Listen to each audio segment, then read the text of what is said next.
And we're live. Hey guys, welcome back to Whiskey Charlie, the War Game Chat, our show every month on YouTube. I'm your host, Mo from Mo's Game Table, and joining me are my one co-host and the other co-host who's still in limbo.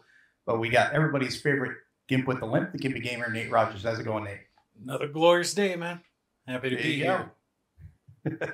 And we've got Kev that we're trying to bring in. We're going to have to remove him from there. He's going in and out, and we've got the War Game Wizard from Oz, Kev Sharp from the Big Board. Bunch of technical issues tonight. So, hi, Kev. Can you hear us? We can hear him. He's typing. Been one issue after another with Kev's internet. I guess not. I don't think he can hear us.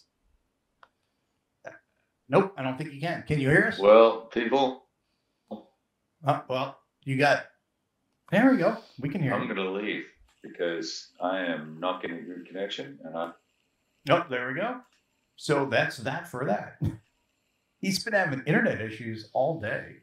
So I guess he'll try to see if he can get that corrected. If not, we'll just do the show, you and me. Are we going to take bets? Well, he's going to try. I know he's been fighting to try to get on because we've been trying to work on it for the past 20-something minutes. I mean, do we really have faith in Kev here? Come on now. Let's be real. You never know. You never know. He'll get mad and want to jump in because he wants to chat. That's for sure. He wants to do the show. But, sometimes the internet gets in the way. So, hey. How's it going, Ken? Good to see you. And we've got Jeffy Jeff in the house. Hex to Hex. I'm just going to kind of go around here and see what everybody else sees indoors today. I've been indoors almost every show. Yeah, I know. For the past, so many months. And Kev was looking more handsome than usual. Is that because he's not here or because he is here? And Tony's here. How's it going, Tony? Town Hall, Tony. Wrong show. Yeah. Rainy Tampa. Yeah, I was just there a couple months ago. Can we razz Kev with impunity? Of course you can. We can do that anyway. Thumb it up, guys. Yes, definitely. Appreciate it. And Big Board, internet is lame. Not sure how to get this thing to settle down. But you know what? Have you restarted your browser? Not your browser, but your computer and your router, Kev? Because you should try that first. So at least he'll be in the peanut gallery there and chatting away. And if not, Kev, if you can't get your camera to work, you can always come back on at least the audio. So AA Ron is in the house. So what have you been up to, Nate? I know you've been working on a few things there. So while we're going around the horn, you talk about what you've been doing lately. We got this one on the table right now. Nice. We were just talking about that the other day. So I am covering that. For those of you who don't know, that one is the next up from Princeps Games, the same people who did Freezing Inferno. Mm-hmm. So if you like, I can tell you this from reading over the rules and everything. If you liked Freezing Inferno, then you'll like this. How do you pronounce it? Kalkin Gull. That's the way I pronounce it. Gull. I could be mispronouncing it, but my Southern's coming out. It's hard to pronounce. Kalkin Gull. Yeah, Kalkin Gull. It. Oh shit! My camera's messing up. I'm here. You froze too. Yeah, my camera's messing up, but I'm definitely here. If you liked Freezing Inferno, you're gonna like this. It plays very similar. It has a lot of the same techniques and the way the gameplay works, and the fact that the stacks of units equal the strength of the unit. Right. So for each counter you got an extra strength. They can go up to 5, just like they could in Freezing Inferno. Now they've done something different with the map. And unfortunately, I was going to do it half and half because it's 2 map pieces, but I can't because the way they printed it on there, because it's double-sided, the left side is on the back of the right side. So if I tried to flip it over to do half and half, it's just 2 of the same. But one side I like. It has a more modern look to it. And the other side is just solid colors. Yeah. Mm-hmm. That's what I was going to say. It looks like old SPI games or something like that. When it was just a brown hex or a green hex or tan hex. Yeah, that's the color scape they went with it. And I was like, is this real? Is this really what they're doing? I think they were trying to do the same thing they did with the last one because there was enough, I guess they felt enough pushback on the original map that they did being a little cartoony, and they figured, you know what, let's just do that now, this time too. We'll have the standard traditional, no fancy terrain on it map, and then we'll have the fancier terrain map. But the fancier terrain map looks good. Yeah. It doesn't look like, at least from the images that I've seen, unlike the last one where the map was good. I mean, don't get me wrong, that map was not terrible. It was good art and all that stuff. It seemed a little too cartoony, and it did not have the same effect as the updated map that they did. I think the second one was much better. Well, I'll tell you, people do need to be thankful that these games get sent to some of us ahead of time, because there's a few errors in the rulebook that thankfully we're able to critique and get taken care of. Yeah. Because, I mean, no matter how much they look at it, if they wrote it, they're not going to see it. So having that fresh set of eyes, right? But they made the mistake in a couple sections of the rules that it's written in such a way that it anticipates that you understand the point that they're trying to get across. Yeah. So there's not enough information, right? Yeah, that happens. And I get why that happens, but you always have to have that mindset when you're writing a rule book that the person reading it doesn't know anything, and you have to give them all the information. You can't leave anything as vague. Can't even get sound on the chat. Wow. You need to get better on the internet. Go on your phone. It'll probably be working better on your phone. Do you guys have bad reception out there? Is he like in BFE or something? I don't know what's going on with him, but it must be his internet. But I mean, I'm not having any issues, so he is. So, and then we've got everybody's saying hit the like button. Thanks a lot, Chester. Hello all from Stacking Limit. Tony having surgery on Thursday. Hope it all goes well. And talking about the uncivil society novel he's reading.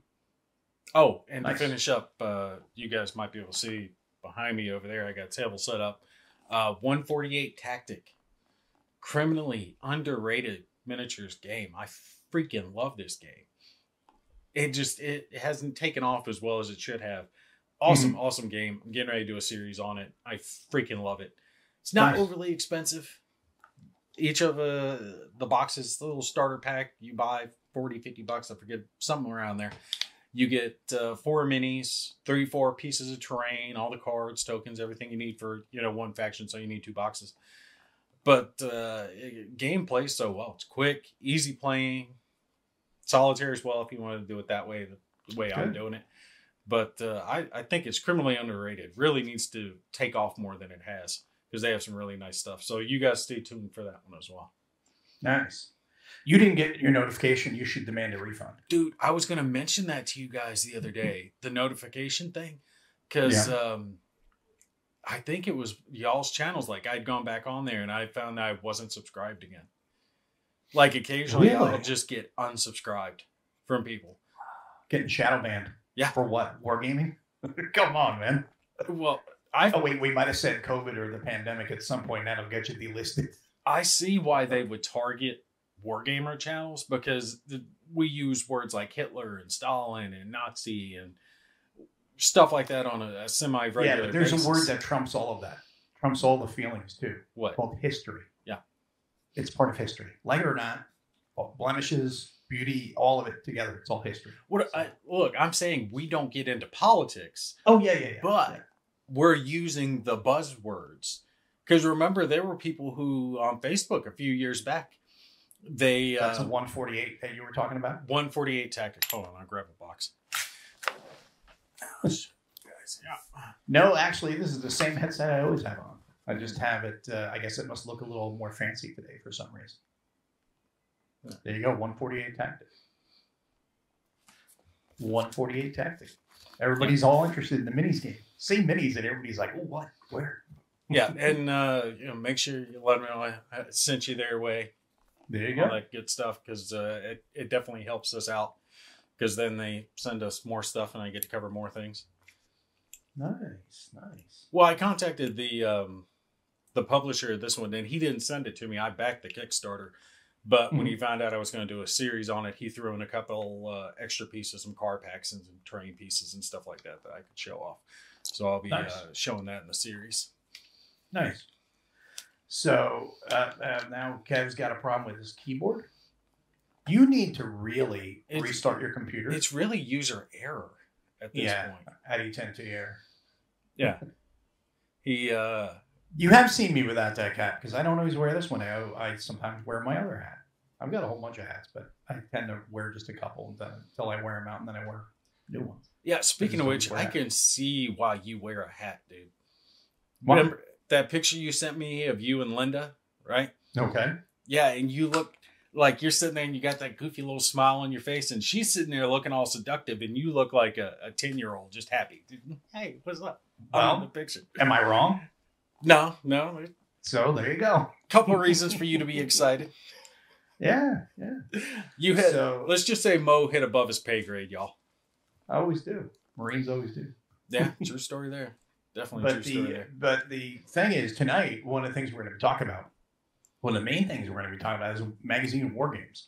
And that's where I know Kev had a whole bunch of opinions on magazine war games, because I think a lot of people do too, because are they worth it? Hit or miss, good or bad? There's, I think, there's a lot of that to be said for, on both sides of the aisle for magazine games.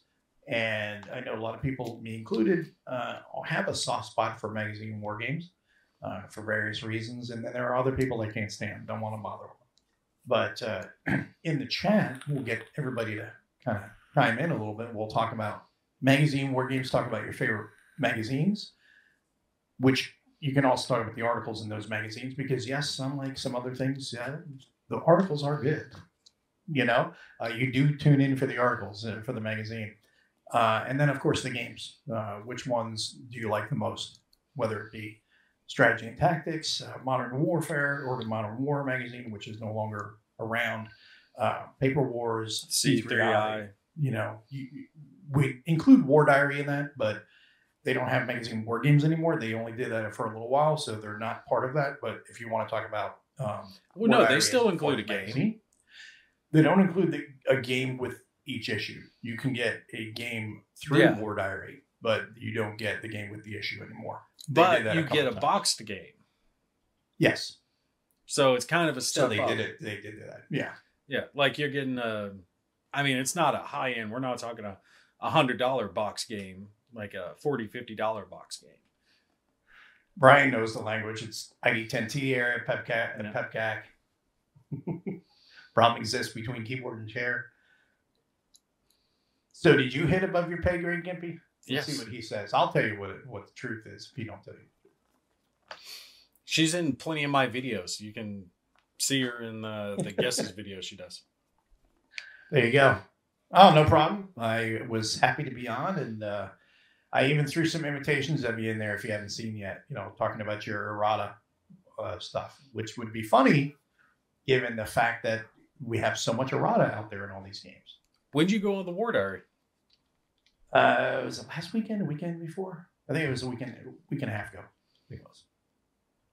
Wow. So I filled in for him because he was apparently stuck in Europe somewhere. So I went in and kind of filled in for him. And even brought up the errata issues in some games, how there should never be errata. In my best gesture impersonation. Oh, my camera's doing that thing where it's stuttering again. Well, it's because you're using your phone. It has to do with the Wi-Fi connection here. For some damn reason, it'll time out, and then it catches up. And as you can see, I'm here again. I don't know why the hell it does that. It's buffering. It's probably going. You're probably trying to send it 4K, and it's trying to downgrade it. So when it comes to errata, I'm fine with errata as long as it's small level, like a page, right? Because mistakes are going to happen. That's fine. People are human. But when you're talking about page after page after page, multiple counters, stuff like that, that just means you didn't actually check over your game before you publish the damn thing. Yeah, I agree and disagree with that, because it depends on the scope of the game. Depends on a lot of factors. So I mean, like I said before, when we were talking with Herm and Mark, we're on. Errata is part of the business. It's just part of printed material. You're going to have errata. Just like novels have updates. Do you ever buy a Kindle book? You have any Kindle books? Yeah, a few. If you have a Kindle book, you'll notice that you'll get updates on some of your Kindle books when they go correct spelling errors or formatting or whatever. They'll tell you there's an update to your Kindle book. That's fine. I got no Well, problem. no. The difference is it's digital, so you don't notice it. Just like with 6 Days in Fallujah that we've been playing. When they put out an update, it's a patch. It's errata. Part of life. You can't tell me, though, you haven't had some of those games where it's not just a page where you have to go, okay, well, these couple things I got to make note of. Okay, no problem. Where it's almost its own separate entity. So you have the rule book, and then you have the appendium to the rule book that now you have to reference both to be able to actually play the game. And that's when it's too much. When you're having to actually keep the errata out, right? Not just a few small notes you got to make, but 3, 4, 5, 6 pages you got to flip through on top of having the rule book out just to make sure you're playing it right. No, that's too much. That's when they didn't proofread their shit before they sent it off. They were in too big of a rush. So Ed says his favorite copy is Siege of Constantinople, S&T 66, and then we got Mander saying likes magazine games often cover conflicts and topics not likely to be covered in a full game otherwise. That's appealing. That's very true. That's one of the things I love about magazine games is you're going to get plenty of the same stuff. A lot of World War II games and some World War I games, which I kind of tend to a lot of times ignore of those games because they're not as something I really want as much as I would prefer something modern or something a little more unique than that. And then they'll go into some of the older games, and you have one right here, Buffalo Wings. Are they Buffalo Wild Wings? No, Buffalo Wings. That was a magazine game, but it was praised well enough to basically become its own thing, its own game. And this is true. Meandering Mike says good magazine war games are good and bad magazine war games are bad. Simple, right? Yeah. Yeah.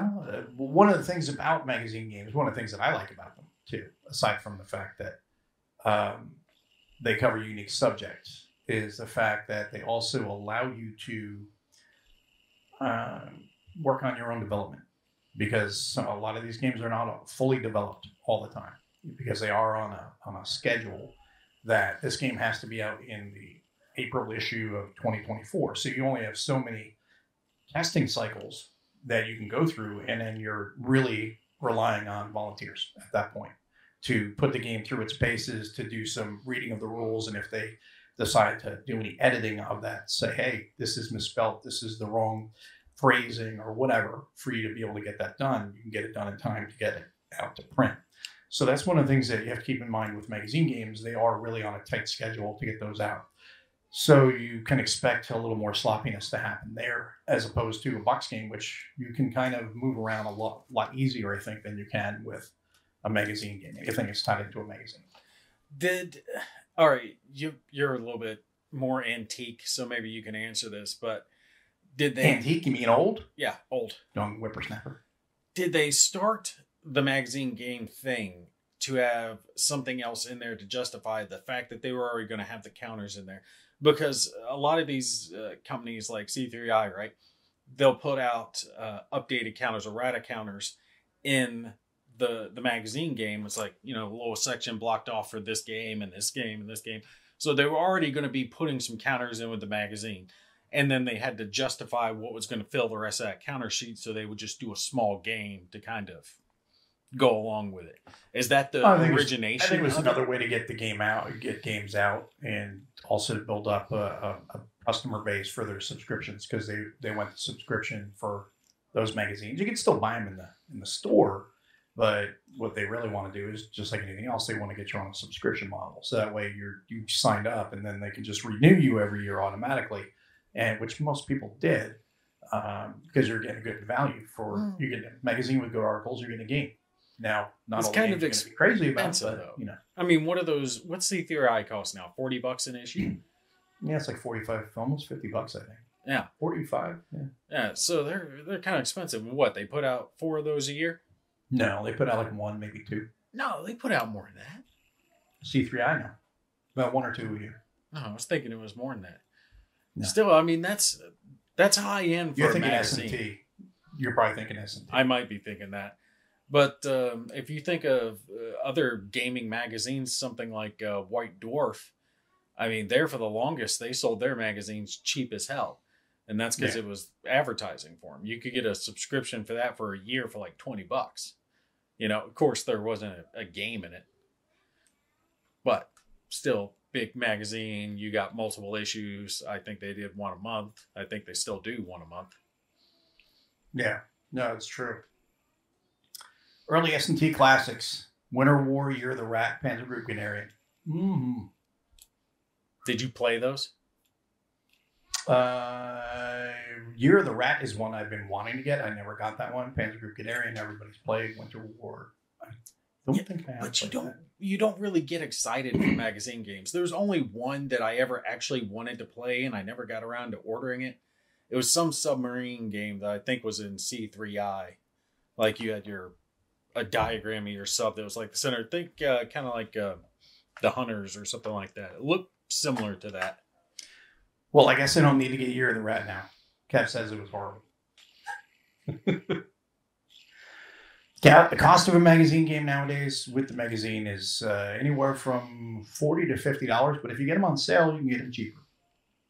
War Diary's cheaper. Well, War Diary's is the magazine. You're getting the magazine, and you can get it in 2 formats. You can get it either print or digital. And not digital. War Diary is probably the best wargaming. It is the best wargaming magazine on the market as far as like covering wargaming, not covering any company specific stuff. It's really just the best wargaming magazine. You wrote some articles for that magazine. That's why you're leaning in that direction. No, I've always felt that way, even before I wrote anything for 'em. But that was fun to do too. And then Manders made a great point. Not sure what that was. I must have missed it. I'm just trying to catch up on all your comments here. So, are you going to restart, Kev, or are you going to not try it all? You're just going to throw in the towel and quit? I think Kev's given up. Nice, I think so too.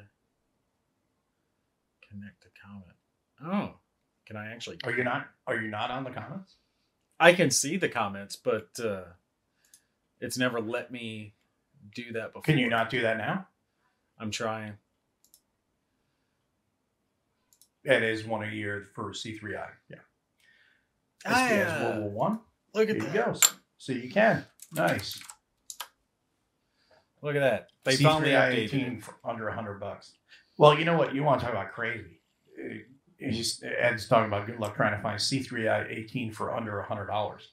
The insane thing is, what is that game? I'm trying to see if I can remember what it is. What was the one? Oh, 7 Days to the Rhine. I think it was from Modern War magazine. I didn't get them when they came out, but they're actually being sold on the Decision Games site now for $400 for 5 games, for 5 magazine games. I'm like, that's insane. For $400? $400. Yeah. You get the whole smash. You get all of them. But I was like, damn, $400 is a lot of money for 5 magazine games. What game was it? Ops? C3I number 18. I was looking to see if I could. I'm not sure. See what Great East game it Asia was. Co-Prosperity Fear. There's Sphere. That one actually came out as a separate game on its own as well. Hey, Palmer, how's it going? What is the game that is in number 18, Ed? C3I is nothing but advertising. Kev's wrong. Get it. So I guess Year of the Rat's not that bad. So Jason's saying, theoretically, you could give new designers and developers magazine game slots to get them experience, but it seems like all the designs are Ty Bomba or Joe Miranda. Yeah, that is true. There's a lot of games that Ty and Joe have put out there. And one of them, oh, there you go. There's your comment. You're somebody now. Yeah. But it's feed the internet gerbils better. But it is true when it comes to a lot of magazine games. Ty Bomba's really been prolific. He was talking in the comments earlier on Facebook saying he's the shogun of magazine war games in Japan. He's considered. So, and then Joe Miranda has a bunch of games as well. And one of his games I will actually mention because it kind of is the polar opposite to another game, Second Fallujah, right? The one that I think you played that, right? Mm-hmm. I did a video series on it. Yeah, Second Fallujah from Paper Wars. What did you think? I actually thought it was pretty good. I think it's better solitaire. It's pretty well designed around solitaire versus playing it heads up because there's a very good AI system to control the enemy. And the way it works is interesting in the fact that you don't really take losses.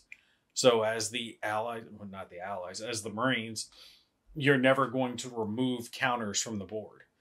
And that's to symbolize the fact that the Marines didn't take enough casualties to become combat ineffective.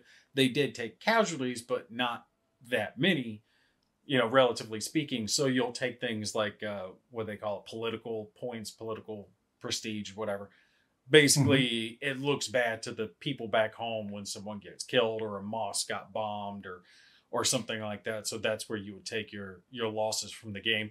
But I actually found it interesting because in the same vein, the militia, the insurgents that you are fighting, take all the losses, but their troops are effectively infinite.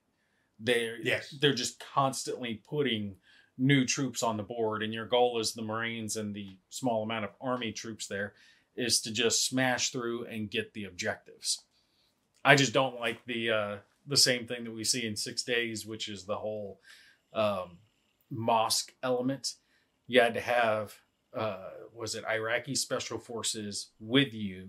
Yeah, IAF forces. Yeah, it's like no, we didn't have Iraqi special. Now, I wasn't there for that part of the Battle of Fallujah, so I can't say if they had different SOPs because it was definitely different when I was there just a couple months later because I got there in January and this all was going on in November. But there were no Iraqi special forces with us. We just went out there and did our shit, Yeah, but the thing I like about it is like what you had just said was the cadres, how they could just raise up militias real quick, they can spin them up, which is good. But you got Fedayeen, which actually have some potency. Those are finite. Those are not infinite. And when you get in there, when you're brawling through the different areas, because it's area impulse, you feel like you can. It almost feels like you're getting bogged down at times. Yeah. So I think that's kind of neat. So you're slugging your way through it, which is the way it should be because, house clearing, you don't just clear a sector of homes like that. You noticed all the objectives, like the real objectives, the diamond, triangle, whatever it was, are about halfway across the map and down. None of them up near the area where you're entering in. Yeah. Yeah. So, I mean, it depends. I think it would be fun, too, as a two-player game. I don't think it's bad as a two-player game. I think depending on what you want to do, if you just want to smash, it's great. If you want to play delaying action and just pester and harass and attack at certain points where you make stands or you try to hit them where it hurts the most. For the insurgents, I think that would be interesting. Plus, you're just trying to peck away at them and cost them more casualties, which cost more points, which definitely hurts them. And if you can control the objectives and let them get the other stuff, it's like if you can set aside the objectives you want to take or you want to hold, you can concentrate on that and just kind of just funnel them off if you can, or slow them down, grind them a little bit, make them grind you up, delay the whole thing. And I think that's pretty cool. Now, the reason I'm bringing that up is because did you ever play Miranda's Fallujah 2004 game? It was like playing on a spreadsheet. It was, columns and rows that basically, I get what he was trying to do. He was trying to do control points as they went down, across the city. Whereas this one, you're going through areas, and that is really, really critical in giving you that feel of city fighting. Otherwise, it just feels like you're playing any simple spreadsheet, basically just running down a column. And all you got to do is just bring in a whole bunch of air and artillery and stuff, and a bunch of support units, and you can smash the hell out of anything. And it's really it wasn't very fun. And Joe's a good designer, but there's been some of his games I wasn't crazy about. Some of his games I really liked. So I think like with any designer, I wasn't saying that this wasn't good 2-player, but I think it plays better as a solitaire game because they did a good job designing a solitaire system for it. And in a way, like I made this comparison, and I'm not trying to like insult people, but if you really think about it, it's similar to that in the fact that it's kind of like a zombie game. Because one side is small and potent, like your survivors, and the other side is mobs, right? Yeah. So mobs of zombies. And they're being controlled by the AI. And in effect, you get weaker as you go because you start really strong. You've got these stacks of units, but they will reoccupy the areas you've taken out if you don't have stay behind. Yeah. So as you go, you're kind of like leaving little breadcrumbs of units as you're pushing down so you can maintain that control, and you've got to figure out the right maze pathway to get to those objectives.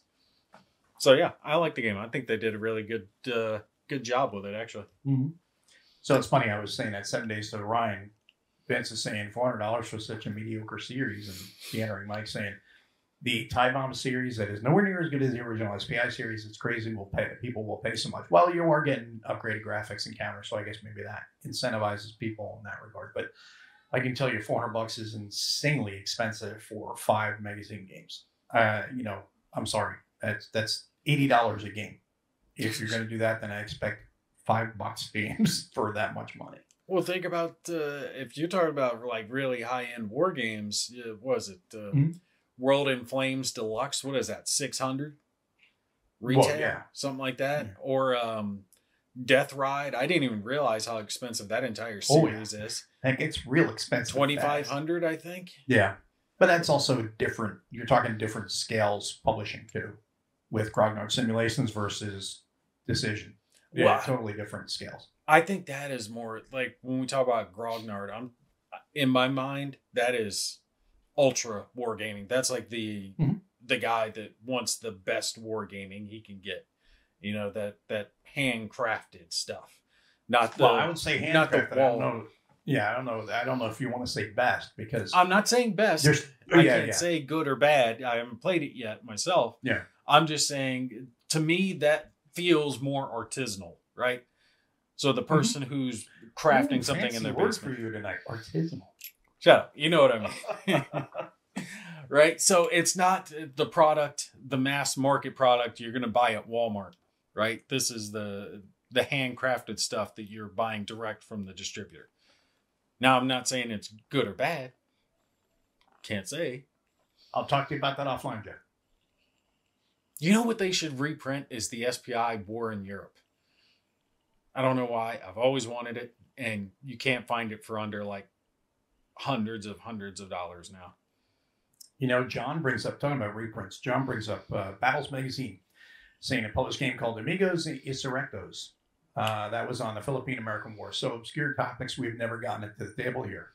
You should get that to the table for sure. And speaking of Battles Magazine, A Week in Hell, Battle of Way. That is one that I like to get brought back into print. Still have my copy somewhere, but I like to see that one kind of... The rules on it needed some work because of translation issues, but I think if that was done and they kind of went with a bigger production, I think it would be a lot better.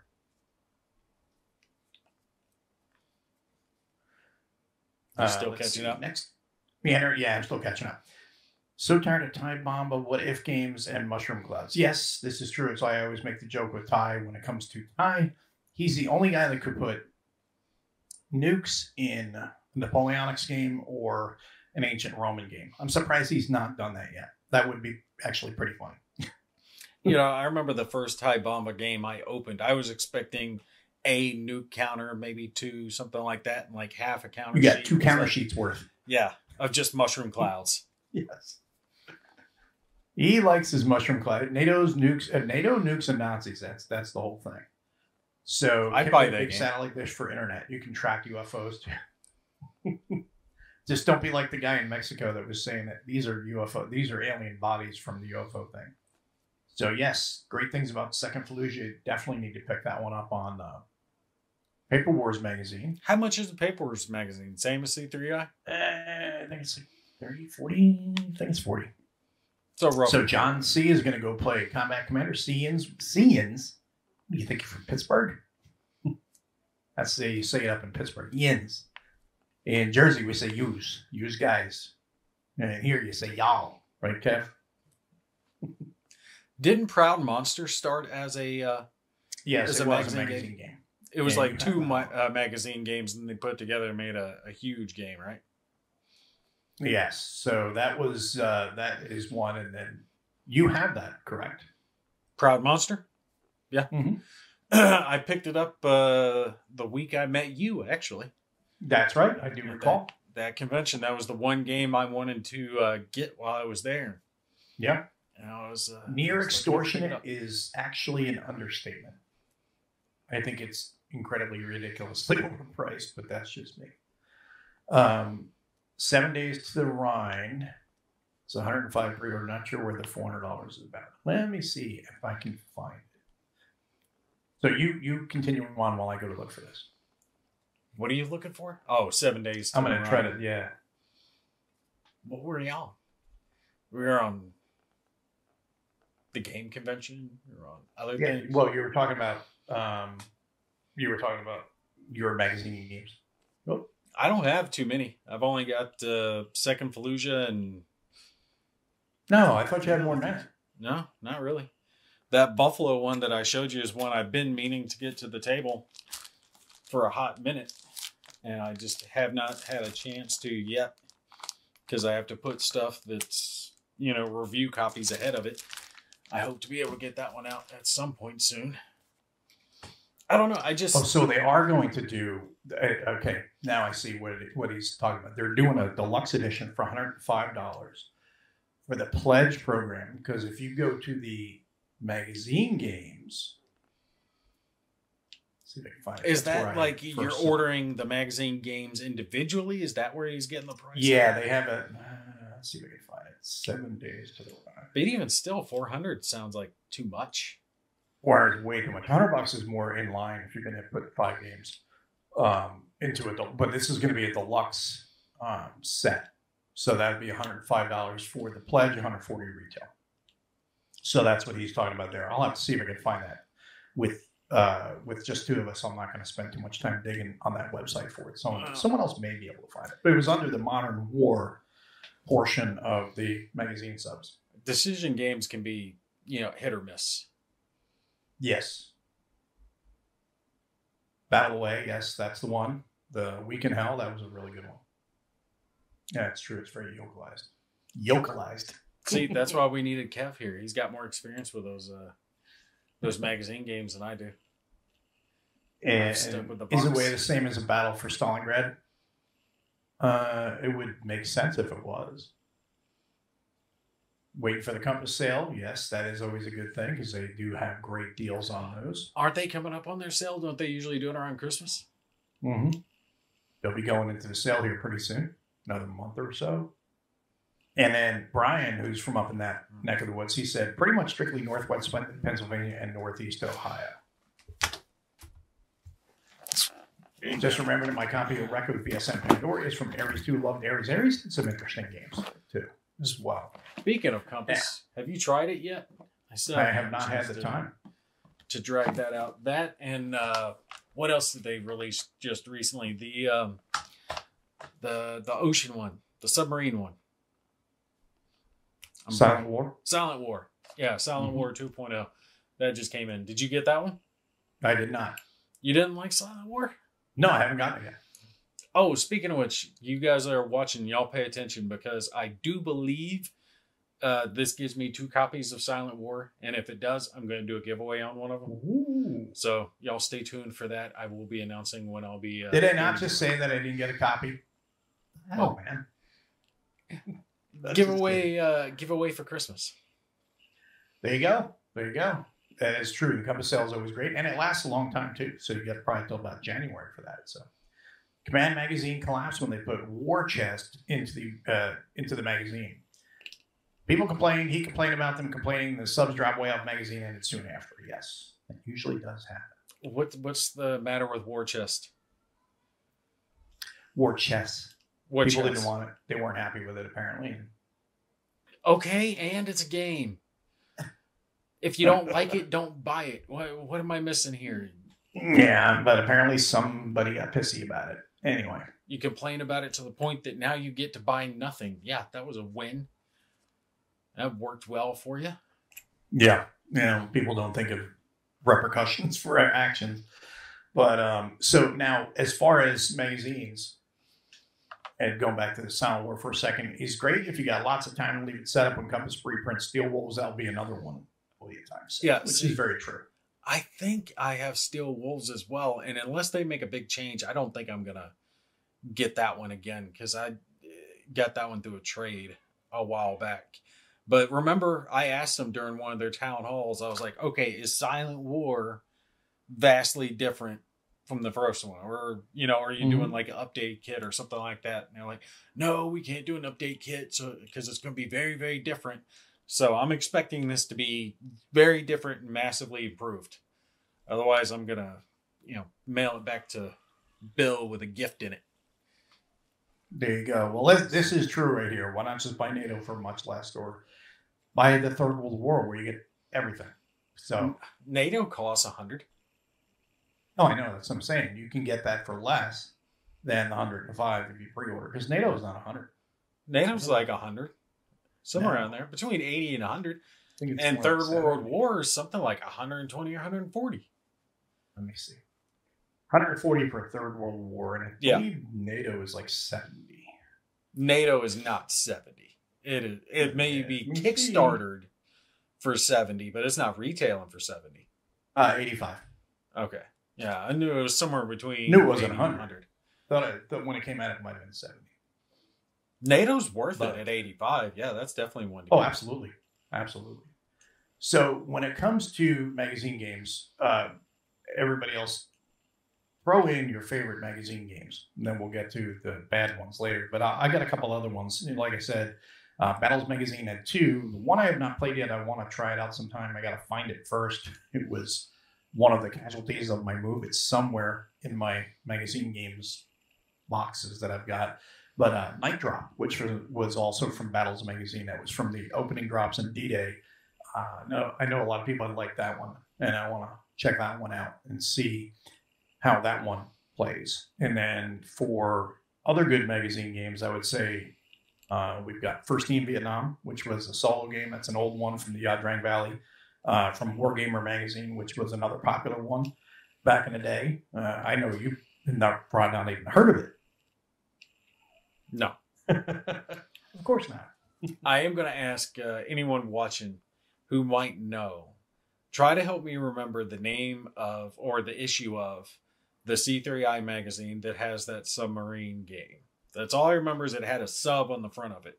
But it was one I really wanted to try, and I never got around to it. And if I can remember, I might try to track down a copy and try that one out. But it was a solitaire submarine game. That's all I remember about it. But it was C3I.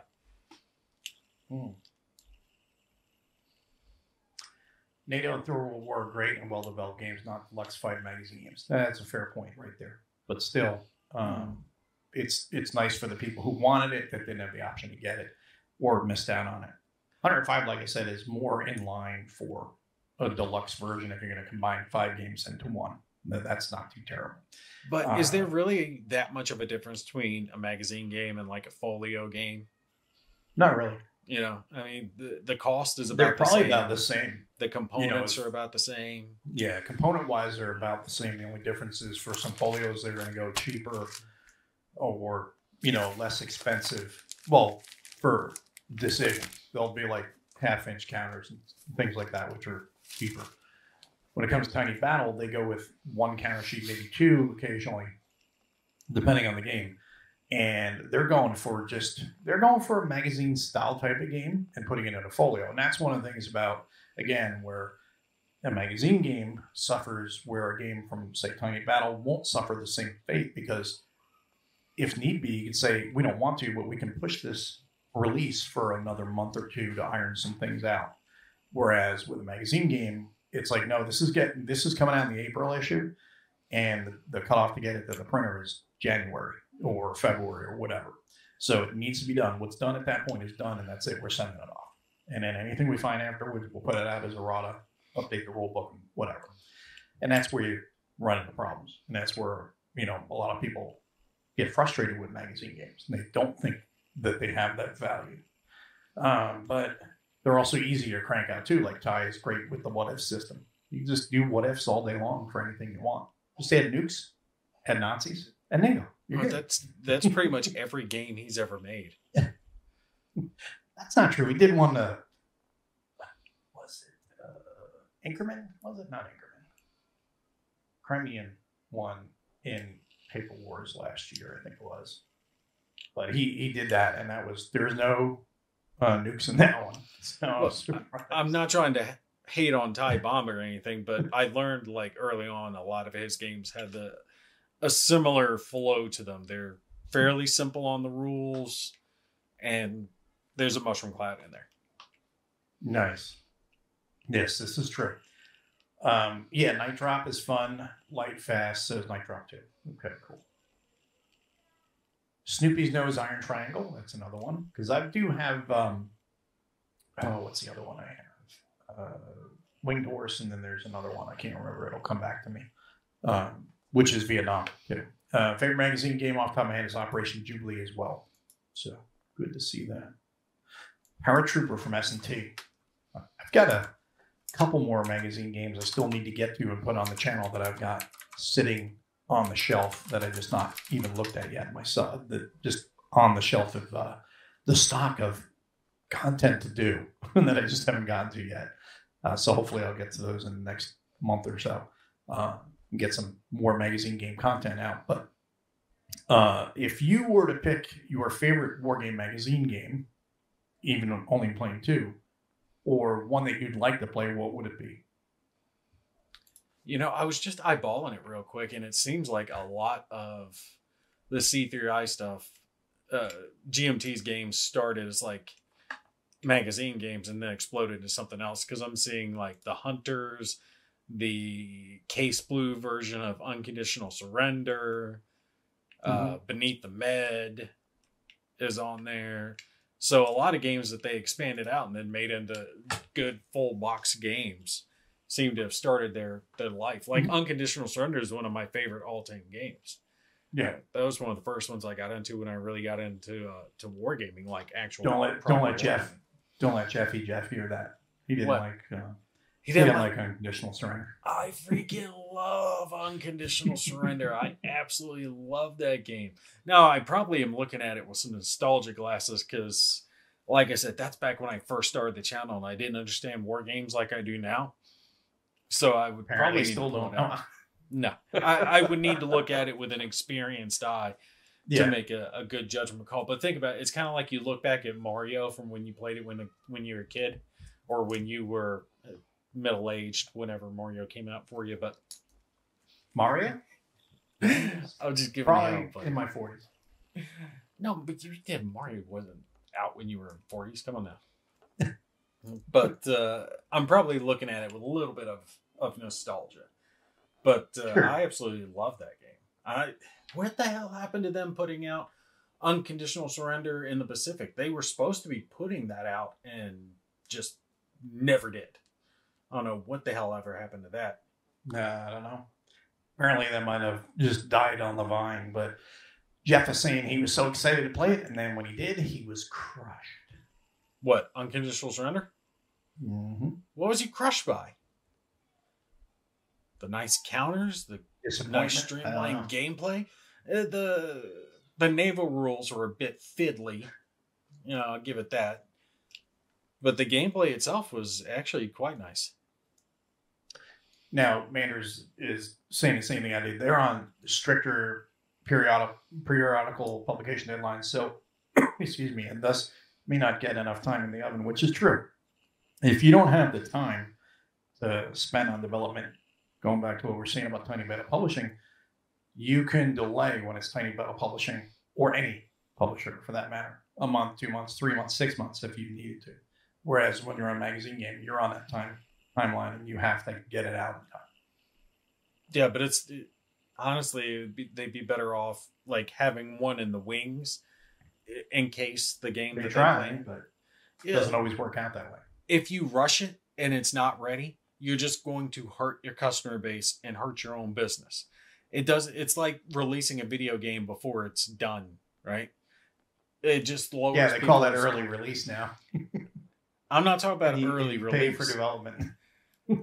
That I understand. Smaller publishers, whatnot, gets them some more money, Sure. keeps their doors open, good to go. But if you release the magazine game before it's done, people are just not going to buy your next magazine game because you released a crap one. If you keep making that mistake and releasing it too soon, you won't have to worry about meeting a deadline because you won't have deadlines.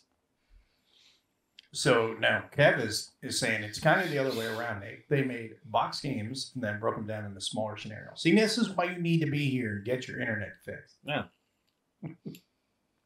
Old man knows the information. Oh, there you go. Wargame reports Stanley Battle for the Falklands. That would be good. Unconditional surrender, gorgeous game. Just did not see any excitement in the combat system. He's got a point. I have unconditional surrender. I've not sat down to play the whole thing. I have played the Case Blue from C3I. And I like the Case Blue. I don't know if you played that one. I didn't play the case. I played the full game, not the Case Blue is just a small one. It's a Yeah. smaller version that they put into C3I. I think they actually did include it in unconditional surrender. But it was fun. It was fast. And I can see when I was playing unconditional surrender, I just played through a little bit of it. And I could see the same thing, but I was like, yeah, it is kind of, I don't know, the combat just did not feel as exciting as I'd hoped. And I think maybe that's where. Well, part of it's streamlined because what are you at Yeah. army level at that scale, right? Well, it's So because it you're has to be playing a big scale. Yeah. Now, my biggest gripe with the game is that's supposed to be the kind of what if of World War II in Europe. And what I hate is when you pigeonhole me to history. If I'm playing a what if game, I want to be able to what if it, right? I want to be able to, have whatever happen. I want to have, Spain join the Allies or something. You get what I'm saying, right? Anything's possible. And in it, I remember I made a mistake early on. Sounds like you want a tie bomb game. No, I don't want lasers and dinosaurs. I want just the ability for things to not happen as they did historically. Have it play out a different way and to not limit units based on, geographical borders. That was something I didn't like about it as well. I think like the few Spanish units you had couldn't leave Spain. The Romanian units couldn't leave Romania. And it's like, no, I want to be able to pull them out and move them. If I want them to attack America, that's where they're going to go, because it's my game. I know it's not a magazine game. We're all into unconditional surrender now. Well, I want to play the Case Blue was a magazine game in C3I. It was a smaller version of unconditional. Well, they just it took was using a unconditional clip. surrender system. Yeah, just a small section of the map. Yeah. To let people try it out. So now I kept saying Paper Wars has become a Compass game house. Lots of reprints, no fixer updates. I'm looking at you, Triumph at Fox.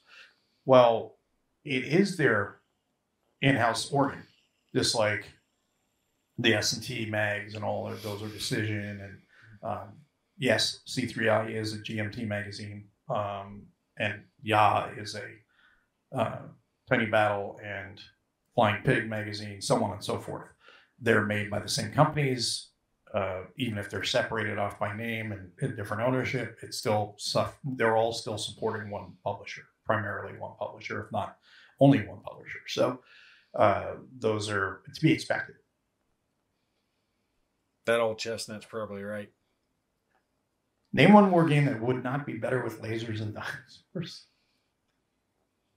My little girls would agree. They love dinosaurs. This is true.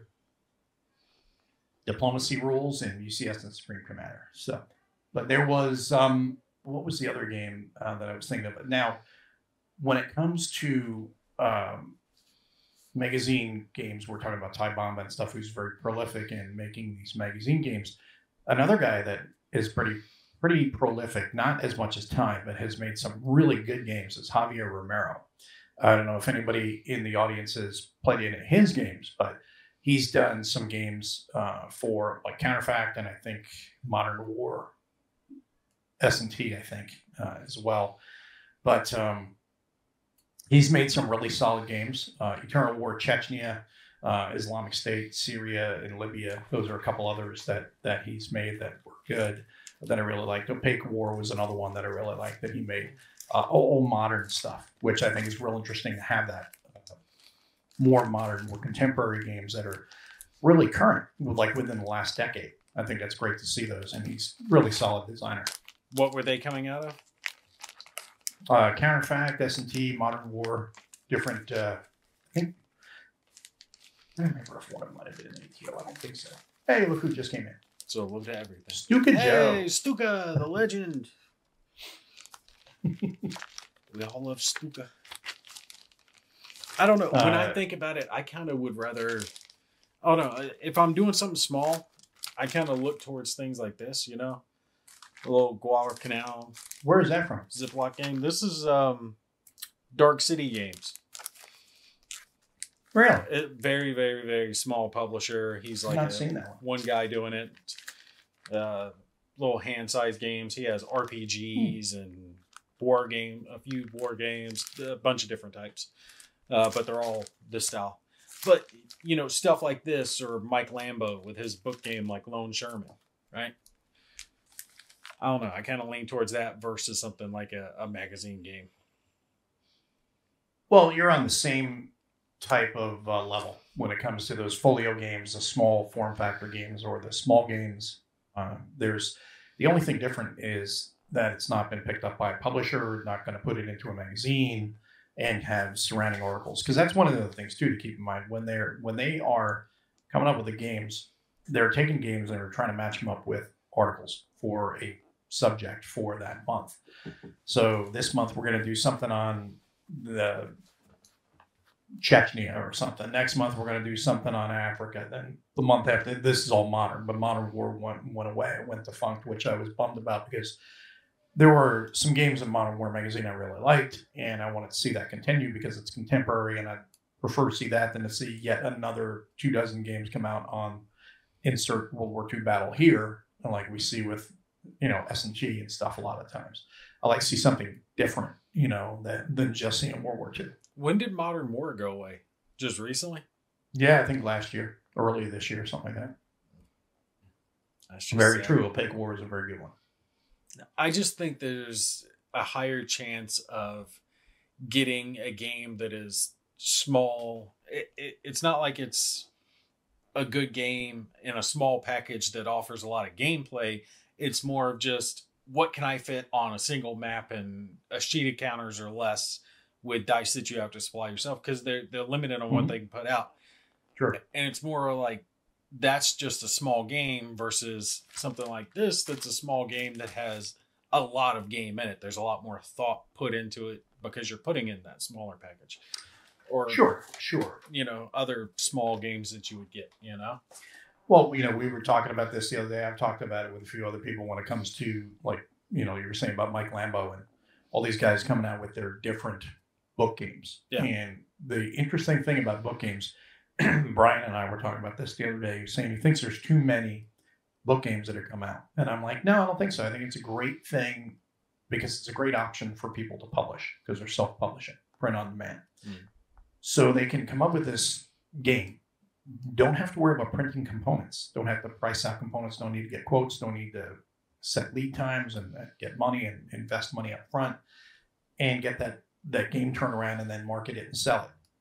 You can just come up with a game that you have, provide the components as part of the book that people can either cut out or print out from BGG or wherever you want to share the files at, do their little own arts and crafts at home, and have a full game, which is essentially equivalent to a folio game without the professionally published components that they're doing themselves for $20. Sometimes 30, like with Worthington, with their games, they go more on the high end for 30. I think the sweet spot for those is $20. Or under 20, Mike Lambo's games are all under $20. Yeah, if you can go, that's what I'm saying. The sweet spot's 20. If you can go below that, you're gold. But above that, you're 25. You can kind of push it to, but above that, you better offer a lot of game for $30. And it does not mean page count, because you can have 90 pages in that game, or in that game book. But if you really only have 4 pages of rules and I don't know, 4 scenarios or 5 scenarios, 5 pages more. So the other 80 pages are repetitive pages you can write over and write over again and again.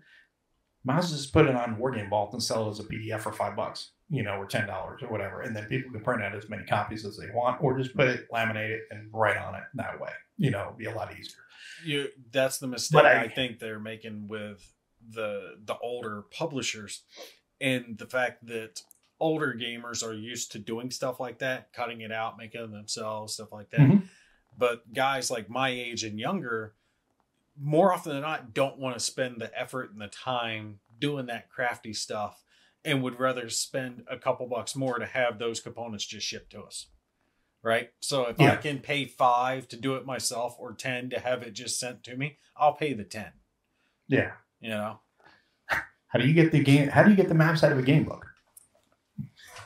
Cut them out. No, you actually get the files from BGG and then print them out. That's what most people are doing, because they're usually 8.5 by 11, and even if it's a couple pages together to make one map, just butt them up together. Here you go, Stuka. And that's it, just one simple page. Not all of them are like that. Some are a little bit bigger, but most of them are pretty much just one page. So those files are usually put up on BGG. You can download them, print them out, or on the publisher's website if they got their own page, their own blog, their own website, whatever. You can go download them from there, print them out, and then make them however you want. You want to put them on cardstock. You want to mount your cards or your counters. You can do that. You can do it on just cardstock and just have them push around. You can just have them on the side and use something else. You can use miniatures if you want. Yeah. So it's up to you. This is $15. You got 15 missions in it. Scan the sheet with the counters, make your own. Just use a glue stick, put them onto some cardstock, cut it out. You're good to go. Yeah. That's what I did with Lone Sherman. Had a lot of fun with it. I really like Lone Sherman. Jason saying, I treat the Worthington book games as a book of crosswords. Just write in it. Gasp. Am I really going to play it more than 20 times? Probably not. Yes, but this is true. If you have a head injury, all it takes is a week and it's a new game. I know. Every time I remind him that we got to do Whiskey Charlie, he's like, wait, who are you? And then me and his wife have to explain to him, this is the show you've been doing for 4 years. It's okay. Mo's that smelly, ugly guy, Try and build your own games, and I actually do enjoy the arts and crafts part of that. It's not bad, because for these games, it's not bad. If you're going to build like a full game, it would be nuts. But some people enjoy it, and I like for the smaller games, like I did that with the Men of War series that I've got, Men of War series, the Rhodesia one, and the French Foreign Legion. Those are neat games. Joe Fernandez does those, and those are the same thing. $20 for the book, and you can download the files, print out your counters, print out your maps, good to go. And I think it's like 5 pages of rules, 6 pages. Pretty simple, straightforward, and you can get right down there and just start checking lead at each other and play 2-player or play solitaire, depending on how you want to play. But a lot of fun. Yeah, see, I don't mind taking the effort to do something like that. I did freaking Stepping into Hell, GBACW Wilderness. Do you mean you printed that yourself? You made that yourself? What was the total counter count on that? They got a Great Battles of Civil War. Yeah, Great Battles of American Civil War. Nah. You never heard of that? Even I've heard of it, and I don't really play ACW games. No, I like the Great Battles of History. I've got most of those. I still need to get the Trireme one. There you go. Yeah, this is true. Brian spent a fortune pimping D100 Space because he has no interest in arts and crafts. See, I don't mind it, but for something like that, I like I told you, I may pimp that out myself just because I think it'd be kind of neat. Yeah, have you tried that yet? No, I haven't had a chance to. You need to try that. You gotta let me know if it's any good, worth getting. Well, it's going to be like D100 Dungeon. If you like that system, I think it's going to be the same type of feel to it. So I think it would be one that would be interesting to play. Like to craft a game with canvas or the leather map. Oof. Damn. Talk about going over the top. There's that. So I can't remember the counter count other than it was a lot. So anybody now will go on to the bad part of things here, or the negative part. What is your not favorite war game magazine game? What ones did you think were just not good, or bad, terrible, however you want to put it, that you don't think you regret buying? Put it that way. I can't add much to it. I know you're game not really much slim. help tonight on this subject. Yeah, Kev would have been the better keeper in this. Fate had And different we got ideas. Rob Moffat catching a show on the way home. See, I thought you played more magazine games because I knew you played those small games. I thought you played more magazine games. I do. I've got small games all over my desk, dude. But I know. That's why I thought you played magazine games too. I mean, look at this. Brian says if you want D100 space, to let him know. Let's see. Expedition, 10 Helm, Deckbox Dungeon. And yes, I do want D100 space, but I don't want to take it from anybody. I don't want to, take your games from you. The one card dungeon, which is actually a pretty interesting one. It's 8-bit looking. One card dungeon? And it actually works. They have it set up to where you've got multiple maps, even though you've only got one single card. It has to do with the way you turn the card and use it. That's what I'm saying. Like, they have a bunch of gameplay in it with not a lot of stuff. Right? So you turn it one way, you turn it a different way, and then there's extra little pieces like dice and stuff that go on it that change it up. That old Chestnut says, you'll take our games and you'll like it. It's better than the Great Reset thing. You'll own nothing and be happy. Yeah.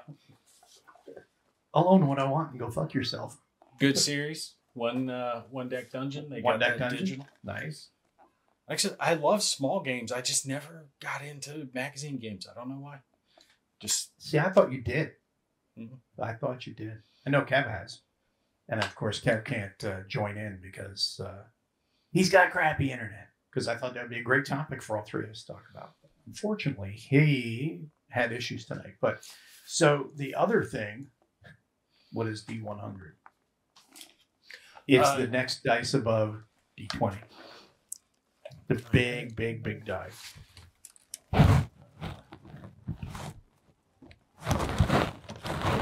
Don't pay any attention to all the banging around he's got over there. Right. D100 Dungeon. So you do have it. So you know exactly, or not exactly, but you know the family that it's running. So this is D100 Dungeon. The one we were talking about was D100 Space. It's a game that it's kind of like Dungeons and Dragons, except that you'll like print out your own little maps, and you have 100-side die that you'll roll, and it'll create the map and different encounters. So aliens, bugs, monsters, goblins, that type of stuff. And you go along. It's designed to play solo. It's kind of like an RPG. You play by yourself, but it has all the graphs, the tables, the loot. It's GM-less, Yeah, GM-less way to play it. Yeah. Mm-hmm. There's so many expansions for this too. Yes. And man, I keep clearing my throat. Tonight I'm having a hard. This week has been, past couple weeks actually, have been terrible for allergies. And I finally got my nose to clear up where I wasn't sneezing and blowing my nose all day like I was, and now my throat's acting up. You're probably like my kids, sick. All of them have been sick. No, it's allergies. Ragweed kicks my ass every time. Yeah. Oh, here it is. And you can use 100-sided die. There you go. Big old D100. Yep, I've actually got a D100 on my desk. So, what do you got coming up on your channel here pretty soon? Me? Or what we're working on next, yeah. All right, so the Caulk and Gull that I just showed you guys earlier, that's in the process. That, again, is the next one that's getting ready to be covered. And then one little surprise. I'll show it to you. It just came in. Oh. Nice. Death Ride. So now that's why you were talking about Death Ride. Yep, that's why I was talking about Death Ride. I finally decided to take the plunge. We had a gift card available, and the wife was nice enough to let me use it to get myself Death Ride. So nice. Oh, well, make sure you let Chris know that you're going to be covering it. I got shit all around me, and you need to look to that. 8th Air Force, nice. That one just came in. That was a Kickstarter. Second edition. Yeah, second edition, Fortress Games. This one is about the U.S. Air Force bombing, strategic bombing Germany during World War II. Mm-hmm. And there were 2 different ones of these you could get. I only got one of them. There was the 8th Air Force and then the 20th Air Force. And the 20th Air Force one was sectioned in the Pacific, which you would have thought I would have gone for that one, but this one looked like it had better gameplay, so I decided to go with this instead. So yeah, the Groundguard Sims does have some expensive games. I only have one of theirs, and that's the Ewo from the Pacific Island series. Well, have you ever ordered anything from them? I bought that one. Yeah, I did. I ordered that one from them, yeah. Did you notice that they don't have a buy button? Yeah, you got to email it in or whatever. Yeah, that threw me off. I ended up having to contact him, and I was like, yeah, hey, bud, I know this is going to sound stupid, but where's the buy button on your website? Just let me know what you want. Yeah. He's like, oh, what you interested in? And I'd let him know what I was doing. Blah, yeah, blah, it's blah. a real small company. Yeah, small company. I think it's just him, isn't it? Yeah, that's what I mean. It's a real small company, real small print runs. So that's why it's like that. He's actually looking at exploring having a bigger process or a better process by committing to buying something before it comes out. Like he says he's coming out with a new game next year, Death Ride, whatever, and you're interested, you commit to it. And then when it comes time for it to come in, then you pay. Kind of a P500 type system. But he's looking to try to get some, at least a better gauge as to how many people want to buy the game before he starts really putting that much effort into getting it produced. Well, his problem is he's making the same problem others have, is he doesn't really have anyone he's working with. And I kind of mentioned this to him, and, I'm definitely not talking about myself because I don't know Death Ride. But someone like Kev, right, who knows, who has some experience with Death Ride, someone who's got some experience with the games, who likes the games, he should work with that person, send them a copy of it so they can show the new stuff off and get some advertising going. That would be the best thing to do the best thing for him to do, which is hard to do. It's easier for us to say it than it is to actually do it because, number one, you got to get a group of people, and they do have a pretty core group of people that will work with him in helping develop the games. But at the same time, he needs to work with somebody like Kev, like you said, or you, or whoever wants to cover, to get coverage out there of the games and be talking more about the game, show the gameplay, things like that. Because it's such a niche game that has a very small, like Mike was saying, to a P50 versus a P500. Yeah. Maybe you can turn that P50 to a P75. Think small. Not, instead of doing P50, we go right to P500 now. That's how you fail. You go from P50 to 75, maybe to 100, and then maybe you can start going up in higher increments if you build up enough. But I don't know if that will ever happen because it's a groggy system and not everybody wants that level. But it's kind of like, what's his name? I'm thinking Fabrizio.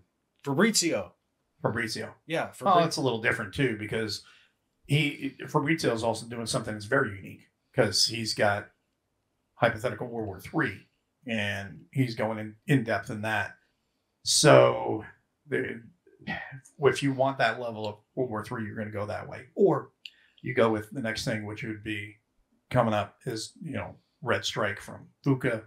You've got Iron Armor from Compass. You've got the Doomsday games from Compass as well. And I think, what is the one from GMT? They're doing one too. Mark Herman's doing one. Later That's Hex. going to be, what's that? I was saying bye to Hex. He was telling me he was out. See you, Jeff. But yeah, there's going to be one from him as well. I will see you, Jeff. No. the people who are going to stumble across, like Fabrizio's game, right? The 1985 series, it's going to be a very specific type of gamer. And you're talking even more niche when you're talking Death Ride, right? Someone who has to look and really be into wargaming to stumble across those games. He's already got enough impediment to himself as it is, so he doesn't need to make the ordering process any harder than it already is, right? Just to find him. And I think just one person who does some coverage, because there's really not a lot. If you pull up Death Ride on YouTube, you're not pulling up a whole lot of videos. Yeah. If he just picked one person who's got some experience, knows the game, likes the game, and can show it off, that'll at least double his sales, Yeah. No, that's true. Actually, that is not the one that I was thinking of. I pointed at it. Decisive Action, that's Joe Chacone's game. That one does look real interesting, but it is, I'm trying to see if I can find it here. What is the one that Mark Herman was doing? It was announced in one of the magazine or one of the emails that was going out about future, not future, but hypothetical, not a future, near future's Decisive Action Joe Chacone that Kev had on his channel not too long ago, talking about that. And that game really sounds interesting. But there's one that I can't remember what it is now, but Mark Herman was doing for a hypothetical World War III, which I thought would also be pretty interesting because was he doing it while he was on live stream? No, he wasn't. He was not playing Battlestar Galactica while he was doing that. It was just they were talking about it on one of the GMT emails that went out. But Spearhead, that's the one. Eve's got it. You're supposed to be on vacation, not up late watching shows, or up early in your case. But Eve's got his game coming out. I just mentioned Red Strike. That's coming out. If you've not gotten your order in yet, make sure you do, because that will be shipping in another couple weeks, or not couple weeks, couple months. I did not misspeak and say a couple weeks. It's a couple months. But make sure you get your orders in for that, because that is going to be a beast of a game. And it's going to be a lot of fun. Oh, and I need to mention... go on. Well, before I forget, I'm not changing the subject, but just to mention him, Wolfgang, the Assault Sicily 43. Mm-hmm. That one will be coming to Game Found soon. I don't know exactly when, but within the next few months. Yeah, that one should be real interesting. Mid-November is what Eves is saying. So if you've not gotten your order in yet, about 6-7 weeks out. So not long at all. Is it just me, or does Eves look ridiculously happy in his picture? Let's see. He does. Look at that smile. Looks like he just hit a body and got away with it. No, Kev never recovered. He was no internet in the Texas wilderness, only in Motown. That's right. Yeah, unfortunately, VUCA did have to up the pre-order price for Red Strike. But, in fairness, let's keep in mind that when that first came out, it was, 2 years ago, I think it was, when it first was announced. And they had the pre-order up, which is really early to have a pre-order up.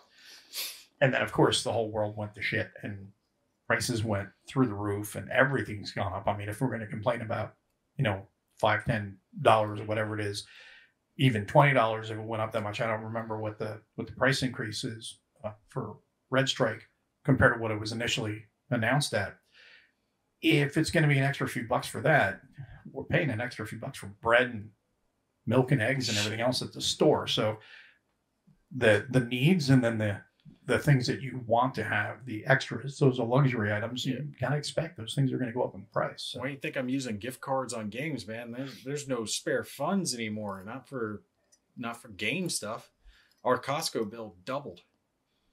Yeah, and it's come insane. On, no one is as bad as Mythic Games. I told you about the crap they pulled. Charging their customers twice the extortion fee. And for those, is that the one that was charging? Oh yeah, you have to pay us another $100 or whatever. Yeah. Well, they did it more than once, right? So they did it with Darkest Dungeon, and they were like, "Oh, COVID this, COVID that, our prices, and we're only passing on part of it to you." And that one, I was like, "Okay, I'll give them the one-off." And I forget what it was for me. It was something like $25 or $30 I had to pay extra, and this is after I'd already paid for the game and shipping. So I paid that. It came in. Well, they had screwed the pooch worse than people realize, because when their next game, which was Six Siege, based on the Rainbow Six Siege series, Yes, came up, it was the next one that came up. They sent out this email blasting everyone, letting them know that, hey, you're going to have to pay whatever fee depending on your pledge level. So the more you pledge for, the higher your fee. And they were saying it was a shipping thing, but the cost was more than the game. So I was able to, I backed that game at like $70 a couple of years ago or something like that. The amount they said I had to pay them now was about $100 to get the game. And I was like, you're out. And I was like, nope. You can go right to the hot place, sir. Thank you. And they basically give me my money back. They told people that if people didn't pay the fee, that they weren't going to get the game. And that turned into a whole huge thing. Half the backers didn't pay the extortion fee. So they were able to produce it. But then they said that the only people who are going to get the game are going to be the people that paid the fee. And I'm like, well, hold up here. And this is what a whole bunch of people are saying, is like, you can't keep our money that we paid. We backed it. We already paid for it to pay for other people's games, right? Without sending it to us. Like, it doesn't work that way. You either have to refund us or deliver it to everyone. Like, if they wanted to voluntarily pay more, that's their dumb choice, but you shouldn't be charging people twice anyway. Yeah. It turned into a whole big mess, but the problem they're facing now is they did the classic thing that so many of these companies do, where they get behind, so they launch another Kickstarter. So they launch Kickstarter B to pay for Kickstarter A, and then they have to launch Kickstarter C because B didn't make enough to cover B and A. So now the B is trying to pay for C, or C is paying for B, D is paying for C, and there's something like 5 games in the works, and they're not launching any more titles. Well, when a company does that once, and to me, this is just me as a customer. If I see a company does that once and they say, well, I know you paid $70, but now you need to pay me $100. I'd be like, no. Poor money management on your part is your problem, not mine. Yeah. And if then you're going to launch a second, a third, a fourth Kickstarter, I'm not backing those. And to be perfectly honest with you, anyone who does is an idiot, because you're not only are you enforcing bad behavior, reinforcing bad behavior, paying it back, but you're supporting it, I should say. But then you're putting yourself up to be a potential victim too, and then you're going to sit there and bitch, mom, cry, and complain that you got taken. Well, precedent was already set, and now you reinforced it by paying it. Well, the problem was poor business decisions. They were good. Yeah. They already had all these games in the works. It's exactly like a pyramid scheme. Before people knew. So they had 5-6 games in the wind before people realized that the company was insolvent. So they had already dug this deep hole, because they kind of varied their games a little bit from these different IPs. So people who backed over here didn't necessarily back these games over here. So you might have backed 1 or 2, but you didn't back all 5. I had backed a couple of theirs, right? Yeah. And then by the time I backed a couple, that's when I find out how bad, when things blow up. But by this point, it's like, how are you guys going to accomplish this? Because you still have X amount of projects that need to be done, and you are broke. You are like, your bank account is empty, and you're supposed to be producing 4 more games. Where'd that money go? Where did you spend it? And they have no answers. They screwed up to the point that people are pushing for charges for, like people are saying, fraud. The problem is it's Kickstarter, and Kickstarter and them are pulling the whole Kickstarter is not a promise. It's not a guarantee. You're taking that chance, blah, blah, blah. Well, then the easy answer to that, and people should understand this by now. I mean, I've said this for years, and people, no, they just ignore it. But we've seen democracy in action when it comes to capitalism. If you don't like what a company's doing, what they're selling or whatever, stop buying. They'll feel the pain. And in this instance, they do that. Kickstarter does that. Say, hey, buddy, I know you're my friend. I know you're putting something on Kickstarter. I'm never going to support Kickstarter until they unscrew this mess that they're putting themselves in, because they are, again, backing bad behavior, because they get the money up front when it's charged. They get their percentage. They don't care. They're making a profit. So that's where you just have to say, we're going to hold them accountable. We're not going to give them any more support. Go to GameFound, go someplace else, or self-publish, and I'll pay $20 extra to get it from you by doing self-publishing. GameFound has protections built in. Yes. Because nobody anticipated Kickstarter becoming what it was, right? Or what it has become, which is essentially this pre-order system. And it's not built to be a pre-order system, so it's ripe for corruption. And there's plenty of people who have tried to take advantage. And unfortunately, in this case, it just so happened that they had so many projects up in the air before word got out of how bad the situation was. So they dug this really deep hole, and now people are kind of going, what are you going to do to correct this? And we're fully anticipating once they get done with this game that the next one they try to deliver, because they're telling everyone we're not dealing with anything else, we're dealing with this one, and then we'll deal with the next one. So it's going to be years before they deliver anything, and then they're going to do the same thing for each game. Well, if you want this, you're going to have to pay X amount. There were people who backed the all-in for something like $130, and they were being told if they wanted it, they had to pay an extra like $250, I think is what they were charging. Yeah, I did a video on it. Go check it out. It's got the actual numbers they were charging people. $250 on top of the $130? On top. Not all together. I'm sorry to sound derogatory towards any backers, but too bad. Who's the mental midget that would actually pay them $250 when they've already taken $130? There's nothing that I'll pay you $250 more on top of something I paid $130 for. Yeah. No. Unless it's like life-saving plasma or something like that. No. Even then, that's why I think other ways. Most people were willing to take it on the chin for the extra shipping costs for the first game. Because we're like, okay, COVID hit everybody. Maybe they didn't do as much due diligence as they should. We'll give them this one, right? Yeah. But now they're doing this with everything. Yeah. And it's not $20 or $30. It's more than the Kickstarter was worth in the first place. That's a scam at that point. Yeah. That's one of two things and two things only. Either it's incredibly piss poor management or it's a scam. And I'm leading this scam. It's both. Like Joe said, wire fraud, and they need to, something like that needs to be dealt with one way or the other. Yeah. Either people charge back or demand refunds or go and get with an attorney and start a process against them and Kickstarter, maybe hold Kickstarter accountable. Well, they started juggling too many plates, and this is when it crashed down, is because now they just, it's kind of like the American debt system. Right? They hit their debt ceiling and they can't take out any more. They can't release any more projects to try to keep money coming in.